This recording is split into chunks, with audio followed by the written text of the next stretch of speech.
Hello, and welcome to Book Dreams, the podcast for everyone who loves books and has ever wondered about them. I'm Julie Sternberg, author of a number of children's books, including Like Pickle Juice on a Cookie and its sequels, and the Top Secret Diary of Celie Valentine series. And I'm Eve Yohalem. I'm also a children's book author. My books include The Truth According to Blue and Cast Off, The Strange Adventures of Petra de Winter and Bram Broen. In each episode of this podcast, we consider a book-related question. And in this episode, we consider what's it like to take a novel and translate it into another language? And on the flip side, what's it like to have your novel translated? This was your idea, and I loved it. And I was so excited that we were actually able to find a novelist, a very successful book, and the translator to come on together and talk about it. Yes, they were great sports about it. It was fantastic. Well, it was fantastic, but we should also mention the interview was fantastic. The technology, not so much, because about 5 minutes into the interview, my internet died. And so I ask about 2 questions and then I go away for the rest of the time. I know, and we missed you. We missed you so much. And I kept trying to get back in because it was a really interesting conversation. It was very sad, but we persevered. You did, and you didn't need me at all. Oh, that's not true. That's not true. But we did have an interesting conversation nonetheless. And so I hope everyone will enjoy it. Okay, let's talk about our guests. Romy Hausmann is a German author who lives with her family in Stuttgart, Germany. At the age of 24, she became chief editor at a film production company in Munich. And since the birth of her son, she has been working as a freelancer in television. Her thriller debut, Dear Child, became a #1 bestseller in Germany, and it's being published in 20 countries, including here in the U.S. And Jamie Bulloch is a British historian and German to English translator. He's translated more than 30 books just in the past decade, including Dear Child. He's the winner of the Schlegel... Oh my God, I'm going to have to pronounce this. Can you do it? Let me try. He's the winner of the Schlegel-Tieck Prize for German translation. His translations have been shortlisted for the Oxford-Weidenfeld Prize and the Crime Writers Association International Dagger. He's also the author of Karl Renner, Austria, an account of the Austrian president's activities after 2 world wars. We started by asking Jamie how he became a translator. I think, like quite a few translators, my route into the business has been not a direct one. I did start off learning French and German and studying that as my undergraduate degree at university. Although I don't have any German background, I just liked languages at school. Then I did a master's in Austrian history because I was particularly interested in that. And I ended up doing a PhD in Austrian history. And for several years, I was teaching German Austrian history at a variety of colleges, universities in and around London. When we had children, earning absolute peanuts wasn't really an option anymore. So I sort of fell back on my first degree, which was languages. My wife has been in publishing for many years, and I did a sample for her boss at the time, and he liked it, and that's how I got into it. But when did I become comfortable about sort of reading and writing in German? It took a long time, actually, I have to say, and it probably was doing my doctorate on Austrian history, where I spent 3-4 years reading German texts all day long, every day. I sort of got used to the various rhythms of the German language. And of course, my vocabulary got much, much better. And how does a translator get paired with a book? I think what happens is the world of sort of literature and translation is quite a small one here in the UK. As in the States, we don't translate a huge amount of literature. Most of the stuff that gets published is written in English to begin with. So it's a small world, effectively. And you get to know most of the publishers quite quickly. When I say publishers, the publishers who often take on literature and translation. Some rarely touch it, others specialize in it. So in effect, word gets around. And the fact of being a translator means that you ought to be able to turn your hand to a variety of styles, a variety of voices, a variety of authors. So although it's possible that some people do specialize in certain areas, actually, as a translator, you like the variety. So you like to do a crime novel one day, then a highly literary novel the next day, and then maybe a nonfiction book after that. Mm-hmm. Do you ever turn down an assignment, or conversely, do you ever seek one out that you've heard about? It's a very good question. I think as a freelancer, you really hate turning stuff down. You really hate turning stuff down because while I've been very lucky to have been in sort of permanent employment for the last few years, there may come a time, who knows, in a few years' time where it isn't there. I've been very lucky. I think only one book in the past have I had to turn down simply because I've had too much work. Yes, I do seek out stuff. I'm also a member of a committee here in London called New Books in German. And we look at the newest stuff coming out being submitted by German publishers and then produce a brochure, which is now actually online. It's an electronic publication now, which is then sent out to all the publishers, not just in the UK, but in fact around the world, showcasing the best new books published in Germany, Austria, and Switzerland. And so therefore I get a very early look at some of the things coming out. And then if I really like the idea of one of them, I can then try and pitch it to a particular publisher here. I found that people are often surprised to learn that authors and translators sometimes have no contact at all. Did the two of you work together on this? And if so, how? No, we didn't. Did we? No, I think there were only, often I'm in contact personally with authors. It's usually just to clear up a few linguistic issues. The fact that the actual publisher of this book, the editor, is German herself meant that there were certain linguistic things which I was able to put by her. Right. And Romy, what about your experiences with other translators of Dear Child into different languages? Did you connect with any of the translators? And were you consulted on any of their selection, or is that always just through agents or editors? Yeah, with some translators, I was connected. The Finnish translator got in touch very, very often because for some German words, they have a lot of different meanings, and he just wanted to be sure which one was the right word. But I have no idea what happened in Spain or in Croatia. They just did their job. I don't even know the names of the translators, which is a little sad because I think it's very exciting to know what they are doing. And I love to be in touch, but if they don't have any questions, the better. Right, right. I had a book translated into Italian, and the way I even found out was that a friend came across it in an Italian bookstore. I didn't even know it had been translated, which is a little sad. Yes, same here. Sometimes I get some packages from the postman, yeah, and he's bringing the boxes, and I open them, and then I say, oh, that's the Greek translation. Great, that's my book in Greek. I didn't know that. That's crazy. And in terms of choosing the translator, were you ever part of any of those processes? No, I wasn't. But I've trusted the publishers, and they choose them very, very well. Right. If you had to guess, Romy, what would be the biggest challenge in translating Dear Child? And then we're going to ask Jamie what the actual biggest challenge was. That's a question I've always wanted to ask Jamie. I think Hannah's perspective would be the hardest part to translate. Am I right? I think so. The perspective of Hannah, it's very interesting because when you first meet her in the book, she looks like a young girl and sounds like a precocious young girl. You know, you have these different voices in the book, and it's important that the different registers come out in every language. You have to try and adapt your English and, you know, make sure that you can convincingly come across as a 12, 13-year-old girl.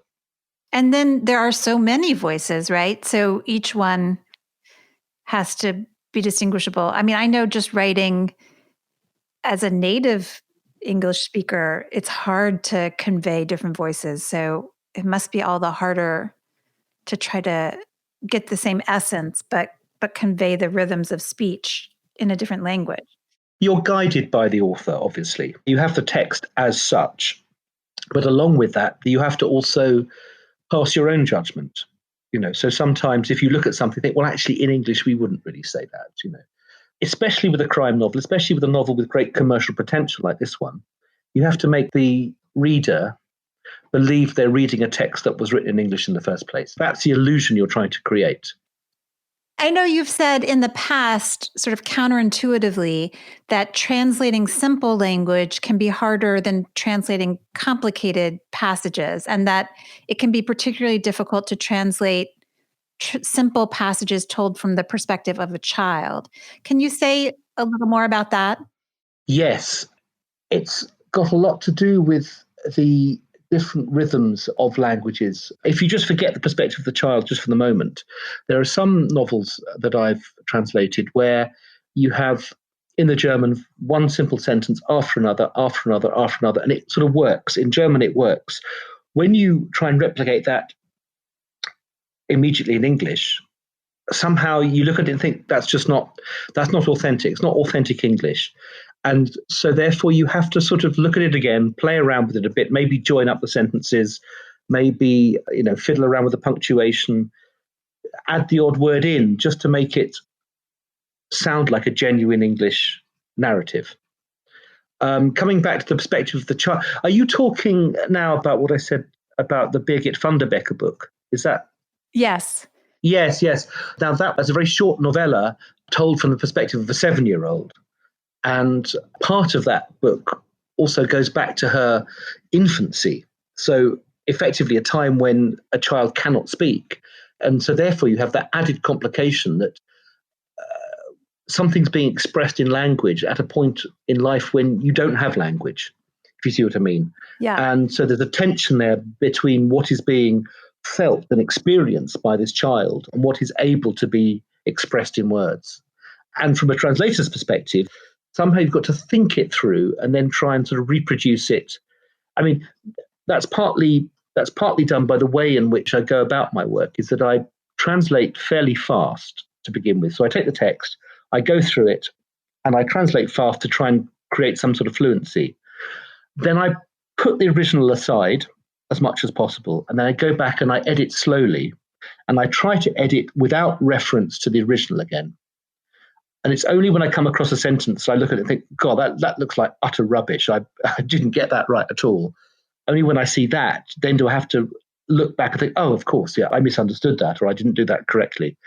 So it's in that second phase of sort of engaging with the text as an English text rather than the original that then you start to polish and you start to work on the style much more.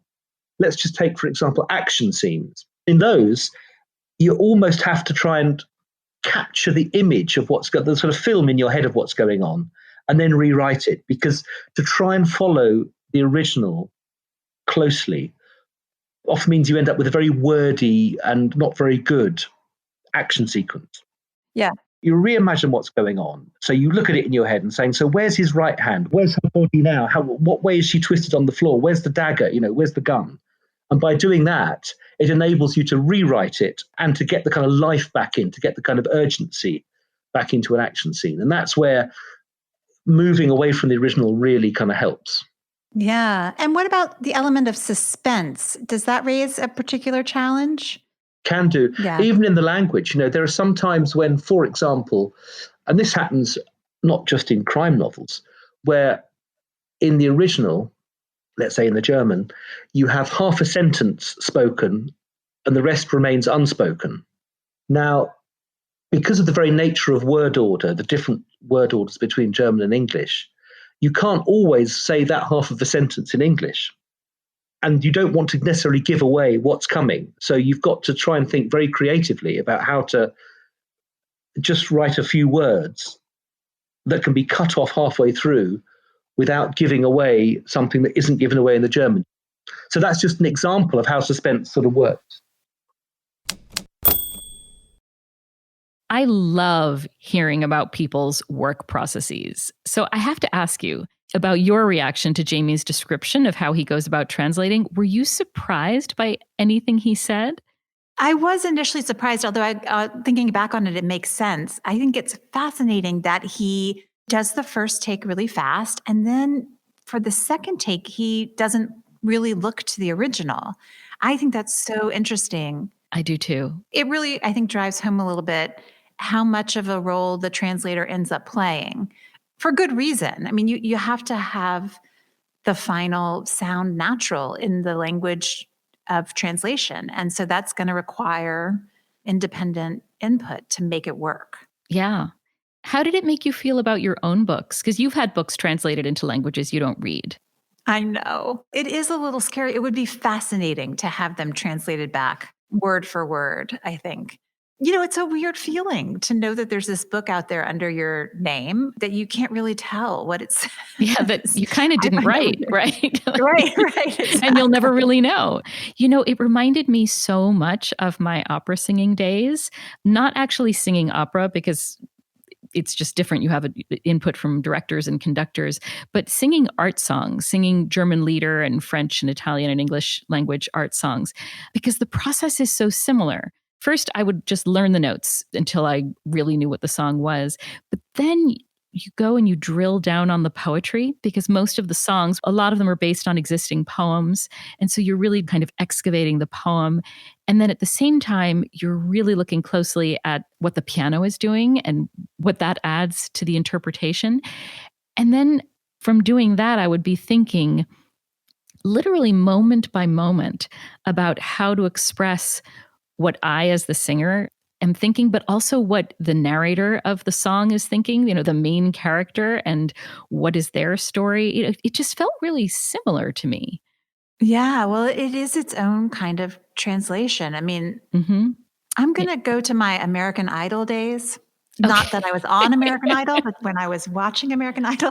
And the best versions of songs were already, even when they were singing in their native language, the ones where they were best able to translate the feeling of the song. Yeah.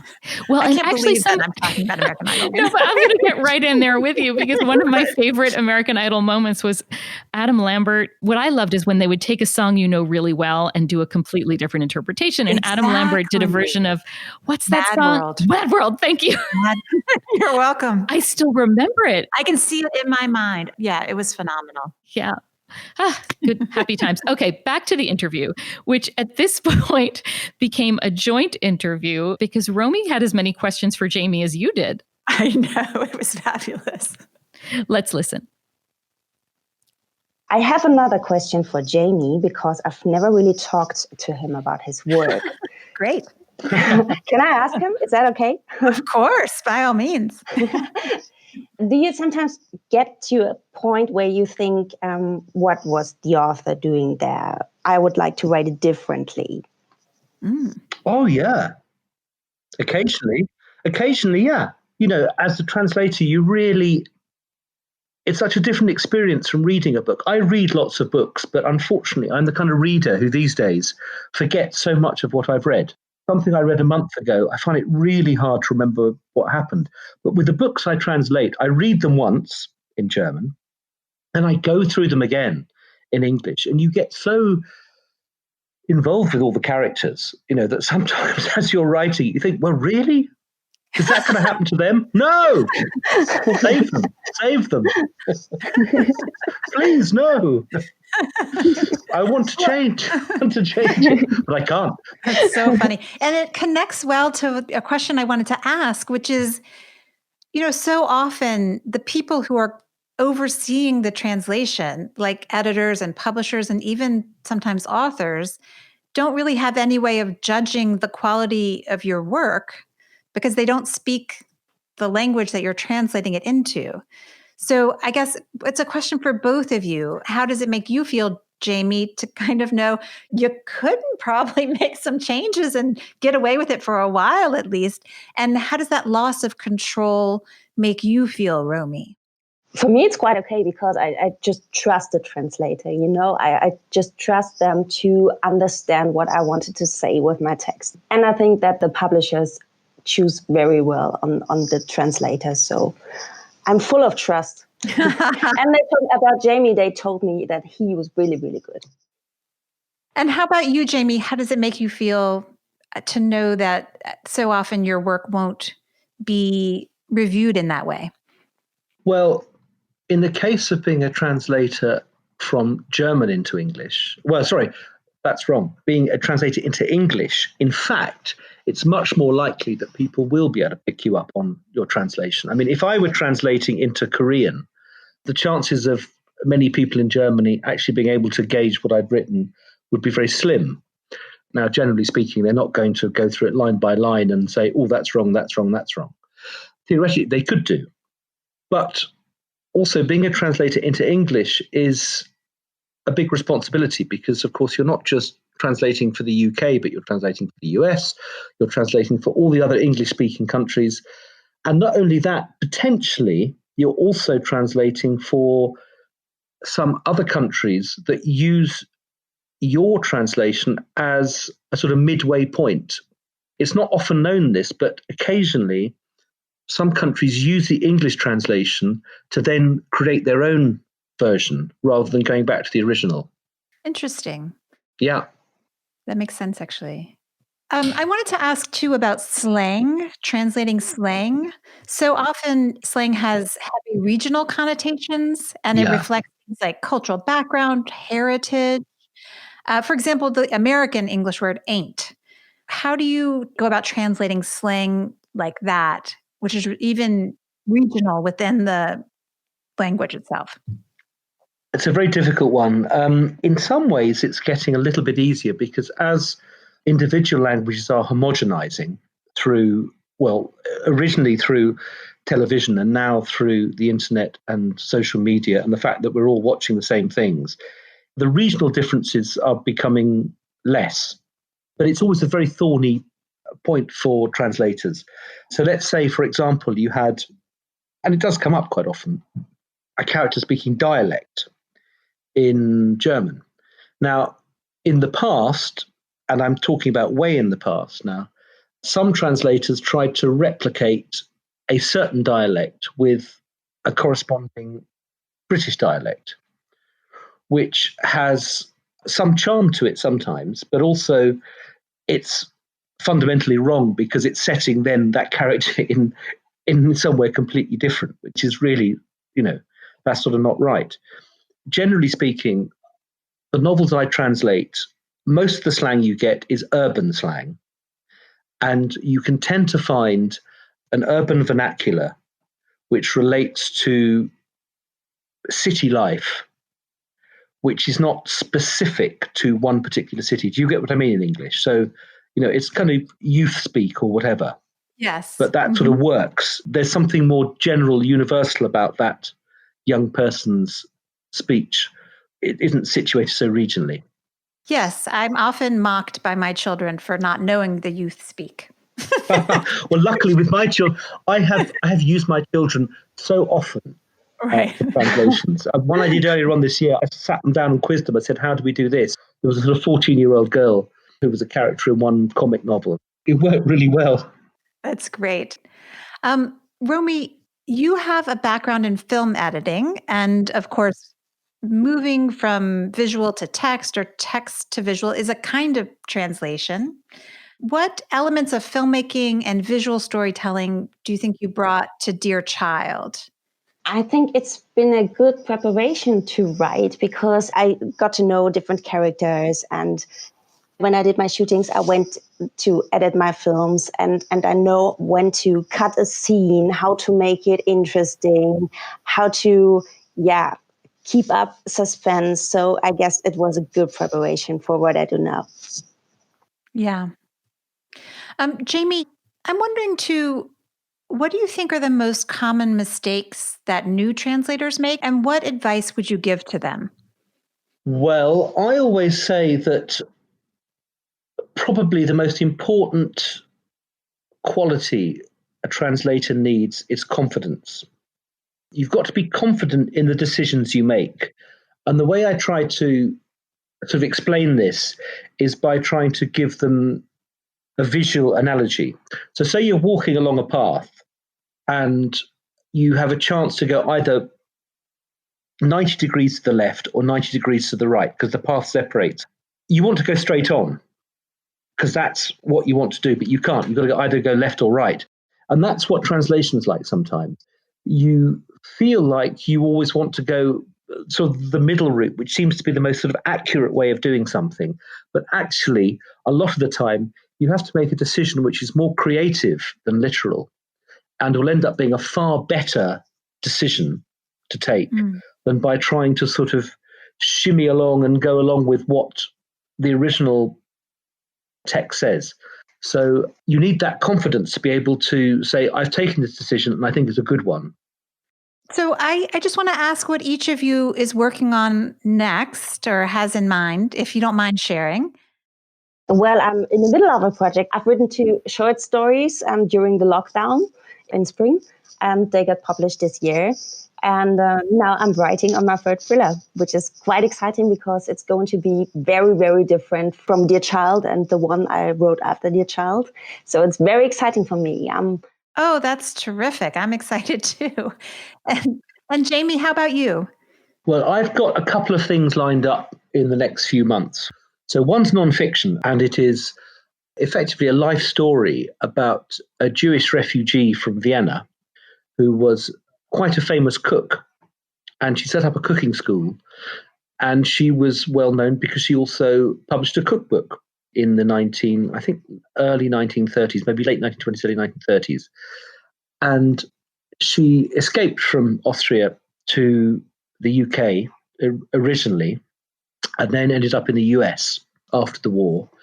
And one of the fascinating features of this book is that, and it's actually a kind of topic which is only just being really explored, is that her cookbook was so successful that after the takeover by the Nazis of Austria in March 1938, the publishers decided that the book was so successful they would continue publishing it, but under a different name. Under a different author's name? Or? A different name, a different author's name. And in fact, an author who we don't think existed at all. And the book was still published after the war for years and years and years and years, and there was no restitution and nothing. And in fact, the publication of this book this year in Germany has now opened up this whole can of worms. And in fact, there were plenty of books. There were scientific books, there were other books, all published by prominent Jewish writers, which, as I said, were such big sellers that the publishers themselves, if they wanted to keep making profits, they decided to keep the books and change the names. And they just pocketed the money for all of these years? Absolutely. So it's a total scandal. That is an outrage.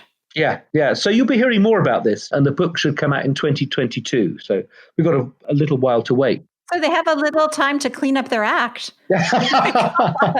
But it certainly created a bit of a stir in the German and Austrian press in the last few weeks and months. I wanted to ask too, you mentioned earlier that you can't really say no that often to a book. And so there must be manuscripts you like less than others. Do you find as you translate them that you come to like them more? Oh, absolutely. It's amazing how when you read something for the second and the third time and you work on it, you really explore it in all its sort of gorgeous detail. And it's incredible what you can get out of a novel in particular when you're sort of mining it so slowly and then having to reproduce it in your own language. Hand on heart, I can say, I don't think I've translated anything yet that I've absolutely hated. I've translated a couple of things that have been really, really hard work, partly because the author is long dead and you can't ask them. But it's amazing how by working on a book, you really appreciate the craft and the artistry that goes into writing. Yeah, I was just thinking it must make you a better writer to internalize all of that. Yeah. All right, then I'm going to become a translator. Go for it. Yeah. Romy, did you have any other questions that you wanted to ask Jamie while we have him here? Yes, of course. When you go into a bookstore and you see a book that you've translated, do you feel like this is your book, just like a writer has the pride to see his book in a bookstore? Or do you have more distance? No, I do. I really do. Obviously, I don't spend as long with each book as you would as a writer, but I feel it's a very intense relationship. For that period of time you're actually working on it, you have that sort of afterlife with it as well. You know, you get it back from the editor, you get it back from the proofreader, and then you're involved in the marketing and everything, and you really feel very attached to it.